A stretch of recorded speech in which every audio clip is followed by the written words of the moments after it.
আসসালামু আলাইকুম, সবাইকে শুভেচ্ছা জানাচ্ছি। মাসুম মাহবুব, সন্দ্বীপ, চট্টগ্রাম, সন্তোষপুর থেকে। জয় বাংলার লোক নাকি আপনি? জয় বাংলা জানিয়েছেন। সালাম ও দাওয়াত রইল, সন্দ্বীপে অবশ্যই আসবেন। জি, আল্লাহ বাঁচিয়ে রাখলে আসবো। কেমন জায়গা সন্দ্বীপ, একটু জানাবেন। দর্শক, আজকে বেশ কিছু গুরুত্বপূর্ণ খবর আপনাদের দিতে চাই সবাইকে। আপনারা আসছেন মোটামুটি লাইনে।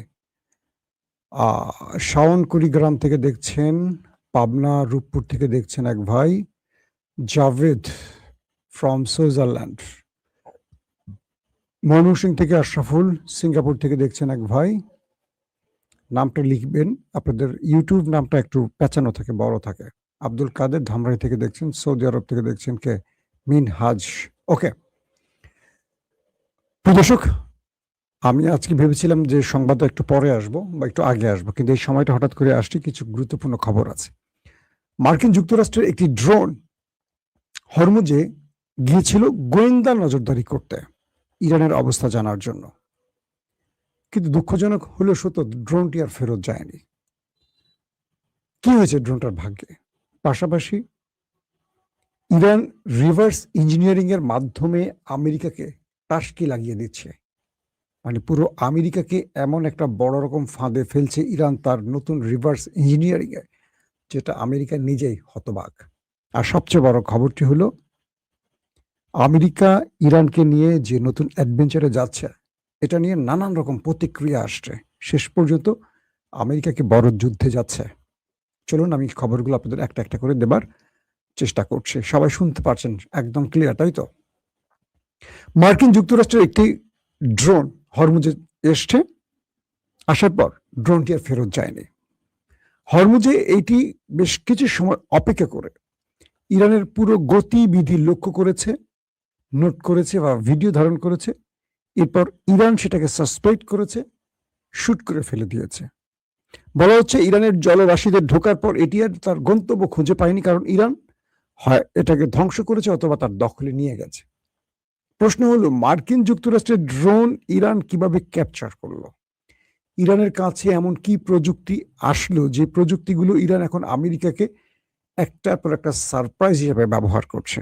আপনারা জানেন যে এর আগে মার্কিন যুক্তরাষ্ট্রের একটি ভয়ঙ্কর রিফুয়েলিং ট্যাঙ্কার, এক একটা বিমানের দাম প্রায় 100 বিলিয়নের কাছে, সেই রিফুয়েলিং ট্যাঙ্কার যেগুলো আকাশে ভাসমান অবস্থায় যুদ্ধ বিমানকে তেল সাপ্লাই দিয়ে থাকে, একটি নয়, একসাথে 4 থেকে 5টি রিফুয়েলিং ট্যাঙ্কার ইরান ধ্বংস করেছে। এবং এটি আমেরিকার জন্য অনেক বড় ধাক্কা ছিল। আমেরিকা বুঝতে পারেনি যে এরকম রিফুয়েলিং ট্যাঙ্কার ইরান ধ্বংস করতে পারে। এরপর মার্কিন, কি বলবো, তাদের সামরিক বাহিনী নড়ে চড়ে উঠেছে যে ইরানের কাছে এমন কিছু আছে যেটা ইরান প্রকাশ করেনি বা আমাদের কাছে তথ্য ছিল না, যার মাধ্যমে ইরান আমাদেরকে এখন এভাবে ঘায়েল করছে। মার্কিন যুক্তরাষ্ট্রের যে সেন্টকম, সেখান থেকে বলা হয়েছে যে, সেটা সেন্ট্রাল কমান্ডার আমরা বলি, সেখান থেকে কিছু নোট আসছে।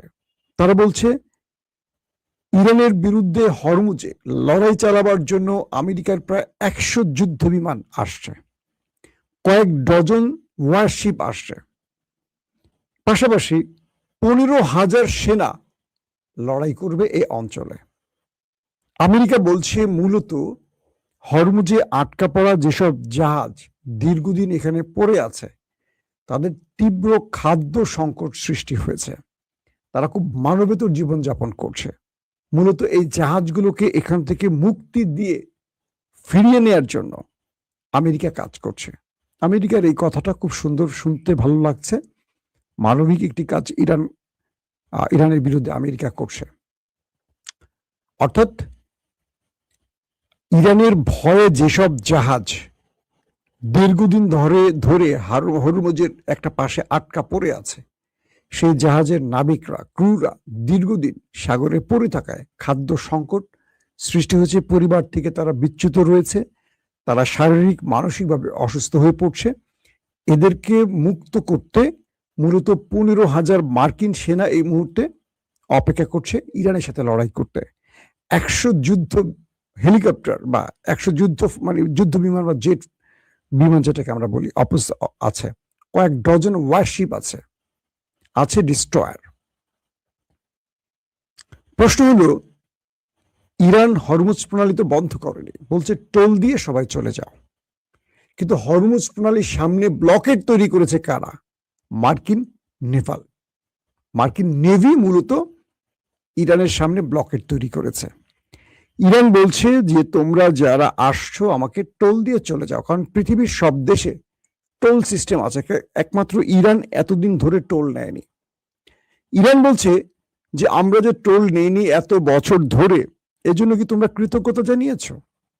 ইরান যখন তোমাদেরকে বলছে আমাদের পণ্য নাও, তখন তোমরা আমেরিকার নির্দেশ ফলো করছো।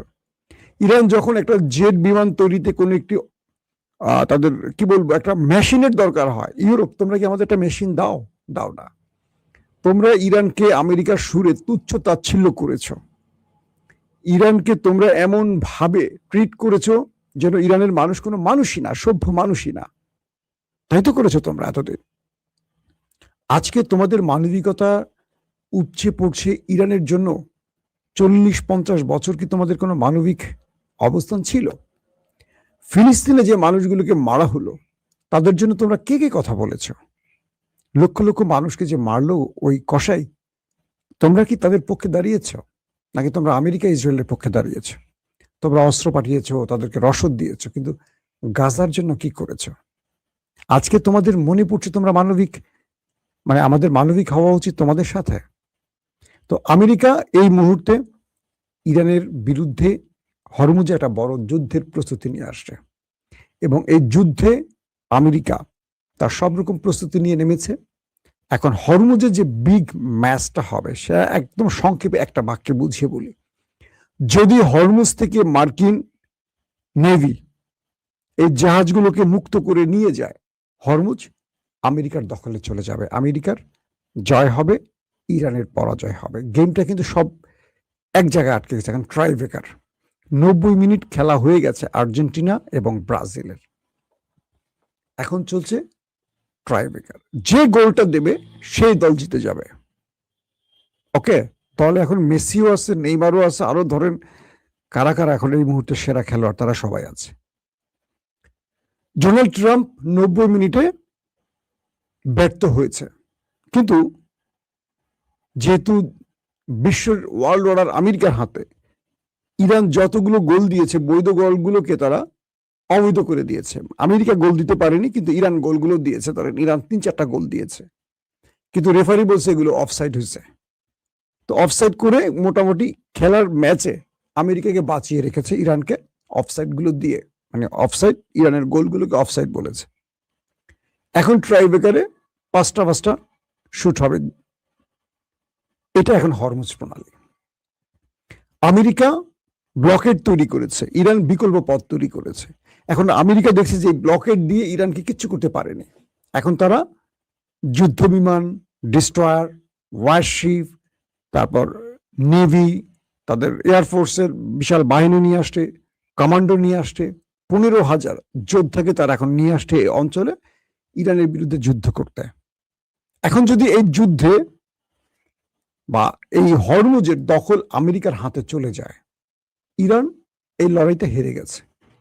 আবার ইরানকে মেসির মতো ওয়েট করতে হবে 5 বছর পর। খেলায় তো 5 বছর, এখানে আর 5 বছর না, এখানে পরাজয় মানে পরাজয়। কালকের যে ঘটনা ঘটলো, ইরানের যে বিবৃতি, আমরা আপনাদেরকে 2 দফা খবর দিয়েছি ইরানের গণমাধ্যম প্রেস টিভির কিছু গণমাধ্যম থেকে। সেখানে বলা হয়েছে যে এক ভাই প্রশ্ন করেছেন, আপনি বলেছেন যে মমতা 220টি আসন পাবে, কিন্তু 100টাই পায় নাই। আমি বলি নাই 220টি পাবে, আমি বলছি যে বুথ ফেরত জরিপের রেজাল্ট এটা। শুনবেন একটু মন দিয়ে, আমি তো গণক না, অন্তর্যামীও না। ভারতের প্রত্যেকটি গণমাধ্যম বুথ ফেরত যে জরিপগুলো, ভোটের পরে যে জরিপ দেয় বা ফলাফল দেয়, সেই রেজাল্ট আমি আপনাদের বলেছি। ভারতীয় টেলিভিশন এটা বলেছে, আমি বলিনি। আমি তো ভারতে বসেও নেই। আমার কাজ সাংবাদিকতা করা, সেটা কি গণমাধ্যম বা সোর্সের সংবাদগুলো পেশ করা। আমি একবারও বলিনি মমতা দিদি জিতে গেছে। তো এরকম হয়, বাংলাদেশেও এরকম নির্বাচন অনেক কিছু হয়েছে, শেখ হাসিনা আওয়ামী লীগের আমলে অনেক কিছু আমরা দেখেছেন।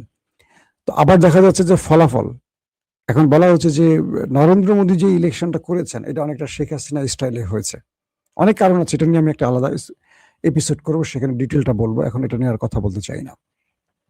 তো প্রেক্ষাপটটা তৈরি হয়েছে যে এখন আমেরিকা যদি এখান থেকে জাহাজগুলো বের করতে পারে, ইরান শেষ। আর ইরান যদি এখন দম খিচে টিকে থাকতে পারে, আমেরিকা যদি ব্যর্থ হয়, তাহলে আমেরিকার এই খেলা এখানে শেষ। আমেরিকাকে আবার আলোচনা টেবিলে যেতে হবে অথবা অ্যাটাক করতে হবে। গতকালকে ইরানের কয়েকটি গণমাধ্যম দাবি করেছিল, আবার বলছি ইরানের কয়েকটি গণমাধ্যম দাবি করেছিল যে আরব আমিরাতের কয়েকটি ফুজাইরা থেকে শুরু করে কয়েকটি বন্দরে অ্যাটাক করেছে ইরান। কিন্তু আজকে ইরানের স্টেটমেন্ট একটু ভিন্ন হয়ে গেল।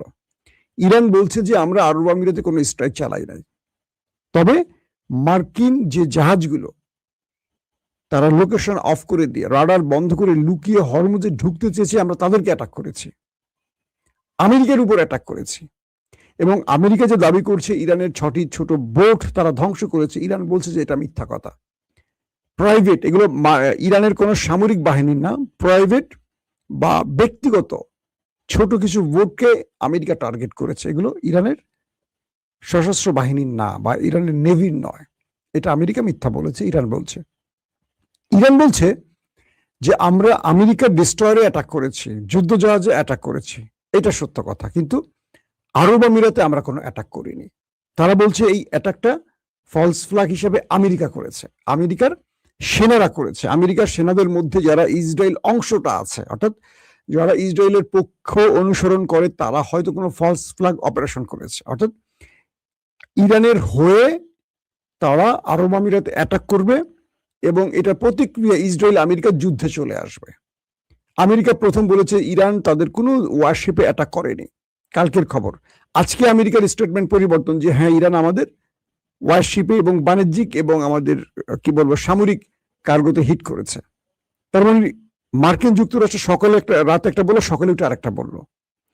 ইরান বলছে, প্রথম ইরানের গণমাধ্যম, যে সন্দেহভাজন কিছু কারণে আরব আমিরাতকে টার্গেট করা হয়েছে, এটা হলো ইরানের গণমাধ্যম, বাট রাষ্ট্রীয় পক্ষ বলেনি কিছু। আজকে ইরানের রাষ্ট্রীয় পক্ষ বলছে যে তারা আরব আমিরাতে হিট করেনি, এটি আমেরিকা করেছে। এই অঞ্চলে একটা যুদ্ধ ছড়াবার জন্য ফলস ফ্ল্যাগ অপারেশন হিসেবে এটি আমেরিকা করেছে, আমেরিকার সেনারা করে থাকতে পারে। ইরান ডাইরেক্ট এই দায়িত্ব অস্বীকার করেছে।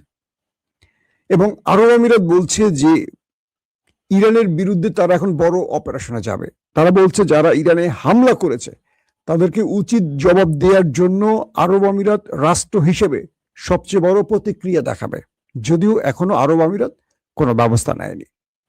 এই হলো যুদ্ধের আজকের এই মুহূর্তে পর্যন্ত আপডেট। একদিকে ইসরায়েল আমেরিকার বা ট্রাম্পের গ্রিন সিগন্যালের ওয়েট করছে যে তারা একটা যুদ্ধে ঢোকার চেষ্টা করছে। ইসরায়েল 24 ঘন্টা সময় দিয়েছে, 24 ঘন্টা পার হয়ে গেছে। ইসরায়েল বলছে 24 ঘন্টার মধ্যে ইসরায়েল আমেরিকা ইরানে আক্রমণ করবে। এখন পর্যন্ত কিন্তু ইসরায়েল আমেরিকা আক্রমণ প্রকাশ্যে এখন ইসরায়েল আমেরিকার আক্রমণটা হয়নি, বাট আমেরিকা সকল প্রস্তুতি নিচ্ছে। কিন্তু কেন যেন আবার আমেরিকা পিছিয়ে উঠছে। কালকে থেকে এখন পর্যন্ত যে আপডেট, সেখানে আমেরিকা যে কোনো সময় অ্যাটাক করবে সিদ্ধান্ত হয়ে গেছে। সেন্টকম পুরোপুরি প্রস্তুত অ্যাটাকের জন্য, কিন্তু রহস্যজনক কারণে আমেরিকা ইরানকে ভয় হোক বা যে কোনো কারণে হোক আবার কিছুটা পেছনে ব্যাকফুটে আসছে। তার মানে কি ব্যাকফুটে এসে বড় আক্রমণের প্রস্তুতি, নাকি ভয় কেটে পড়ার বা আলোচনার টেবিলে বসার? ট্রাম্প তো বুঝতে পারছে যে এই যুদ্ধটা শুরু হলে শেষ হবে না, তো যুদ্ধটা করবেন নাকি আবারও আলোচনার মাধ্যমে মধ্যস্থতা করবেন, সেটা হয়তো আমরা আজকে রাতের মধ্যে কিছুটা টের পাবো। এর মধ্যে মার্কিন কিছু বিশেষজ্ঞরা বলছেন ইরান আরো বেশি ভয়ঙ্কর হচ্ছে আমেরিকার জন্য। কেন? আমেরিকার ইস্পাহানে ইরানের ইস্পাহানে আমেরিকা যে অভিযান চালাতে এসেছিল, প্রচুর যুদ্ধ বিমান, ড্রোন, অ্যাটাকিং হেলিকপ্টার, ব্ল্যাক হক যা নিয়ে আসছিল, তো এগুলো তো ইরানের আক্রমণে ধ্বংস হয়ে গেছে। তো অনেক আমেরিকানরা আবার এগুলো ফেলে পালাতে হয়েছে, কারণ ইরান যেভাবে চারদিক থেকে আক্রমণ করছে এরা ফেলে পালিয়ে গেছে। তখন তারা বোম্বিং করে এগুলো ধ্বংস করেছে। আমেরিকানরা নিজেদের বিমান টিমান ধ্বংস করেছিল। তো এগুলোকে ইরান নিজেরা রিভার্স ইঞ্জিনিয়ারিং এর মাধ্যমে তারা সেই কাজগুলোকে, মানে আমেরিকান অস্ত্রের আদলে নিজেরা নতুন অস্ত্র তৈরির কাজ শুরু করে দিয়েছে। এখন মার্কিন বিশেষজ্ঞরা বলছেন, সামরিক বিশেষজ্ঞরা বলছেন যে আমেরিকা যে মূল্যবান অস্ত্রগুলো বানায় এবং পৃথিবীর কাছে এরা বিক্রি করে, এই জিনিসগুলো ইরান যুদ্ধে সহজে পেয়ে গেছে। কারণ অনেক মিসাইল, প্রায় 9,500 মিসাইল আমেরিকার অবিস্ফোরিত ইরানে পড়েছে। ইরান এগুলোকে বিস্ফোরণের সুযোগ দেয়নি, ইন্টারসেপ্ট করেছে বা বিভিন্নভাবে এগুলো মাটিতে পড়ে বিস্ফোরণ হয়নি। ৯,৫০০ এই মিসাইল গুলোর উপর ইরান গবেষণা করছে, এগুলো ধ্বংস করেছে, কিন্তু ইরান এই মিসাইল গুলো এখন নিজেরা তৈরি করছে। আবার যে অ্যাটাকিং হেলিকপ্টার, যে যুদ্ধ বিমান, যে মিসাইল বা যেই আধুনিক ভয়ঙ্কর অস্ত্র নিয়ে ইস্পান অভিযানে এসেছিল মার্কিন যুক্তরাষ্ট্র, এগুলো রিভার্স ইঞ্জিনিয়ারিং শুরু করে দিয়েছে। ইতিমধ্যে ভিন্ন মাত্রার কিছু ড্রোন মোটামুটি তৈরি করে ফেলেছে, এবং আমেরিকার এই মিসাইল গুলোর ওয়ারহেড সক্ষমতা, এটা কি কি লোকেশন ফাঁকি দেওয়ার ক্ষমতা রাখে, সবগুলো বিষয়ে তারা রিভার্স ইঞ্জিনিয়ারিং এ বের করছে। ইরান এগুলোর জন্য এখন প্রতিরক্ষা ব্যবস্থা তৈরি করছে। তার মানে এই লড়াইতে আমেরিকা যা কিছু ব্যবহার করছে এর প্রত্যেকটি বিকল্প ইরান তৈরিতে মনোনিবেশ করছে এবং তৈরি করে ফেলছে। এটি হলো আমেরিকার জন্য সবচেয়ে বড় বিপদের সংকেত, কারণ এই রিভার্স ইঞ্জিনিয়ারিং এই মুহূর্তে পৃথিবীতে দুটো দেশ এগিয়ে আছে, একটা চীন, একটা হলো ইরান। এবং যেখানে ইরান ব্যর্থ হয় তখন চীনের সহযোগিতা নেওয়া হয়। দুই রাষ্ট্র মিলে এই কাজগুলোকে নতুন ভাবে তারা করে। অর্থাৎ আমেরিকার অস্ত্র ইরান বসে এখন ইরানি বানাচ্ছে, আবার আমেরিকার অস্ত্র কিভাবে ইন্টারসেপ্ট করতে হবে এটা ইরান নিজে শিখে ফেলছে, কারণ এই টেকনোলজি ইরানের হাতে চলে আসছে, চীন দিচ্ছে। তো এভাবে আমেরিকাকে বিভিন্নভাবে ফাঁদে ফেলে তার ড্রোন, তার যুদ্ধ বিমান, যেমন F-35 বা তার যে আরো যুদ্ধ বিমানগুলোকে ভূপাতিত করেছে 17, 18, এগুলো নিয়ে রিভার্স ইঞ্জিনিয়ারিং করছে ইরান। তো বলা হচ্ছে যে এখন ইরানের বাকের গালিবাফ এবং পররাষ্ট্রমন্ত্রী তারা বলছে আমেরিকা যে যুদ্ধের পথ বেছে নিতে চাচ্ছে এটা ভয়ঙ্কর। আমেরিকাকে শেষ দিন পর্যন্ত আলোচনার টেবিলে আসতে হবে। যদি যুদ্ধ চায় আমেরিকা, ইরানের যুদ্ধের জন্য প্রস্তুত, তবে এবার যুদ্ধটা অল্প সময়ের জন্য হবে না, এটা বড় মরণঘাতী হবে, ব্যাপক ধ্বংসলীলা চালাবে, এবং যে কোনোভাবেই হোক এটা পৃথিবীর জন্য ভয়ঙ্কর কোনো অশনি সংকেত হয়ে আসবে। ইরান বলছে যদি ইরান ক্ষতিগ্রস্ত হয়, গালফ কান্ট্রিকে ইরান মানে বাঁচতে দেবে না, পুরো গালফকে ছাপা করে তারপরে তারা মরবে। এখন আমেরিকা আসলে কোনটা চায়, এই অঞ্চলের ধ্বংস নাকি যে কোনোভাবে আলোচনার মাধ্যমে যুদ্ধ, একটা শান্তি আনা, যুদ্ধ বন্ধ করে? তো ইরান সেই দুটো অপশনই দিচ্ছে, যদি তুমি চাও যুদ্ধ এগিয়ে আসো, যদি তুমি শান্তি চাও তাহলে আমাদের শর্ত মেনে নাও। আল্লাহ হাফিজ।